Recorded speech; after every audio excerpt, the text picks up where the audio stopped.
ശ്രീനാരായണ ധർമ്മപ്രചാരണത്തിന്റെ ഭാഗമായാണ് Karunagappally SNDP union Ochira Sreenarayana മഠത്തിൽ ശ്രീനാരായണ ഗുരുവും സനാതനധർമ്മവും എന്ന വിഷയത്തിൽ സമ്മേളനം സംഘടിപ്പിച്ചത്. മുൻ കേന്ദ്രമന്ത്രി V. മുരളീധരൻ സമ്മേളനം ഉദ്ഘാടനം ചെയ്തു. ശ്രീനാരായണ ഗുരു പഠിപ്പിച്ചത് സനാതന ധർമ്മ പാതയാണെന്ന് അദ്ദേഹം പറഞ്ഞു. ശ്രീനാരായണ ധർമ്മ പ്രചരണത്തിന് വേണ്ടിയിട്ടുള്ള ഈ പരിശ്രമം മുടങ്ങാതെ നടത്തിക്കൊണ്ടിരിക്കുകയാണ്. ആ അർത്ഥത്തിൽ പറഞ്ഞാൽ ഒരുപക്ഷെ ഗുരുദേവന്റെ സന്ദേശങ്ങൾ ജനങ്ങളിൽ എത്തിക്കാൻ വേണ്ടിയിട്ട് നടന്ന പരിശ്രമങ്ങളുടെ ആദ്യ പരിശ്രമം ഒരുപക്ഷെ കരുനാഗപ്പള്ളി യൂണിയനിലായിരിക്കും എന്നുള്ളതായിരിക്കും അതിന്റെ വാസ്തവം. ഗുരുദേവൻ വിഭാവനം ചെയ്തിട്ടുള്ള നമ്മുടെ നാട്ടിലെ സാധാരണക്കാരായിട്ടുള്ള ജനങ്ങൾ, ഗുരുഭക്തരായിട്ടുള്ള ജനങ്ങൾ. Union president K. സുശീലൻ അധ്യക്ഷത വഹിച്ചു.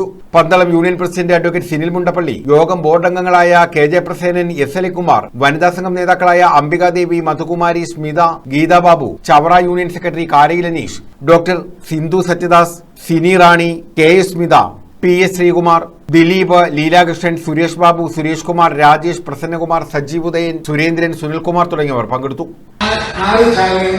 പിന്നെ അതിനോട് കടപ്പാടുള്ള മറ്റുള്ളവർ നമുക്ക് ഈ യോഗത്തിൽ പ്രധാനമായിട്ട് എടുത്തു പറയേണ്ട 1-2 വിഷയങ്ങളുണ്ട്. നാളെയോടുകൂടി നമ്മുടെ സമാപനമാണ്. എല്ലാ ദിവസങ്ങളിലും വന്ന് ഇതിന്റെ വാർത്ത പ്രസിദ്ധീകരിക്കുന്ന നല്ല രീതിയിൽ നമുക്ക് വേണ്ട രീതിയിലുള്ള പ്രാധാന്യം തരുന്ന പ്രിയപ്പെട്ട കേരള പ്രതിനിധി ശ്രീ ന്യൂസ് ബ്യൂറോ, ഓച്ചിറ.